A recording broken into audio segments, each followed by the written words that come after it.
Good morning students. Class 4th subject आपका है भाषा कुटीर। Okay students, open your book. Students, आपका ये चैप्टर था 11 चैप्टर आपका रीड भी हो गया था। आपके क्वेश्चन आंसर भी सारे कंप्लीट हो गए थे।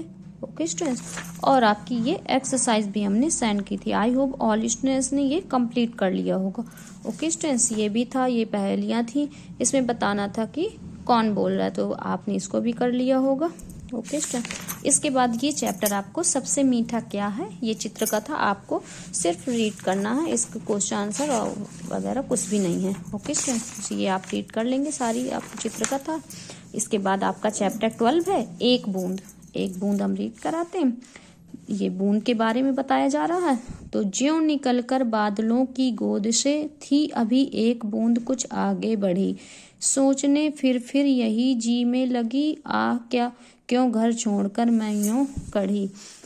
क्या बूंद क्या सोच रही है, जब बादलों से वो निकली, जब बादलों की गोद से वो निकल कर आ रही है, तो वो सोच रही है कि अभी एक बूंद कुछ आगे ही बढ़ी थी, कुछ निकली ही थी बादलों से, तो वो सोचने लगी फिर कहीं उसके जी में लग रहा है कि मैं क्यों घर छोड़कर आज मैं निकल आई, मैंने अपना घर छोड़कर ये बादलों से क्यों मैं बाहर निकल आई। देव मेरे भाग्य में क्या है बदा, मैं बचूंगी या मिलूंगी धूल में, या जलूंगी गिर अंगारे पर, किसी चूं पड़ूंगी या कमल के फूल में।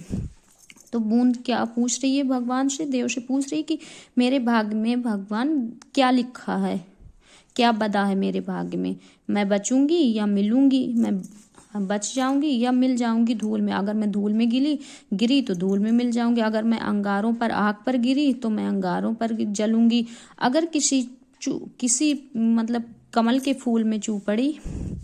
बह गई इस काल एक ऐसी हवा, वह समुंदर और आई अनमनी, एक सुंदर सीप का मुंह था खुला, वह उसी में जा पड़ी मोती बनी। फिर क्या हुआ, बस वो गिरी, बस गई उस काल एक ऐसी हवा, तो क्या हुआ उस समय क्या हुई, एक हवा चली और वह समुंदर की ओर आई, वो समुंदर की ओर उसको उड़ाकर ले गई। जब वो समुंदर की ओर उड़ के गई तो क्या था, एक सीप का मुंह खुला हुआ था।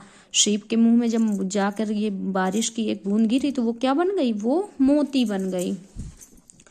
लोग यूं ही झिझकते सोचते जबकि उनको छोड़ना पड़ता है घर, किंतु घर का छोड़ना अक्सर उन्हें बूंद लौ कुछ और ही देता है कर। क्योंकि सब लोग डरते तो हैं, झिझकते हैं कि हमको घर नहीं छोड़ना पड़े, लेकिन जब घर छूटता है, जब हम घर छोड़ते हैं तो उनको कुछ, अगर हमने घर छोड़ा तो हमें कुछ न बूंद की तरह ही कभी कभी ऐसा अवसर मिलता है जो हमारे जीवन के लिए बहुत ही अच्छा होता है। तो क्या, जैसे बूंद ने अपना घर छोड़ा तो क्या बन गई, वो मोती बन गई।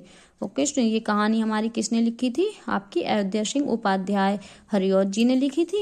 इसके बाद फिर आपको वर्ड मीनिंग अपनी कॉपी पे नोट डाउन करना है, वर्ड मीनिंग नोट डाउन करेंगे। फिर उसके बाद ये आपकी ये क्वेश्चंस है, मौखिक क्वेश्चन, ये आपको बुक में ही कंप्लीट करने लिखा। कविता किसके बारे में है तो आपको पता ही है, कविता बूंद के बारे में है। ओके स्टूडेंट्स, तो ये सारा आप रीड करके एक बार स्वयं से रीड करेंगे सारी पोएम, उसके बाद फिर इन आंसरों के, इन क्वेश्चंस के आंसर आप इसमें नोट डाउन करेंगे। और जो ये मौखिक जो आपके लिखित क्वेश्चन आंसर है ये मैं दूंगी, तो ये आपको कॉपी में करना है, सिर्फ बुक में ये क्वेश्चन आपको नोट डाउन करना है, और ये सारे क्वेश्चंस के आंसर आपको कॉपी में नोट डाउन करना है। वर्ड मीनिंग नोट डाउन करके रखेंगे, फिर मैं आपको ये पिक सेंड करूंगी, फिर आप ये क्वेश्चन आंसर भी कंप्लीट कर लेंगे। Okay students, thank you.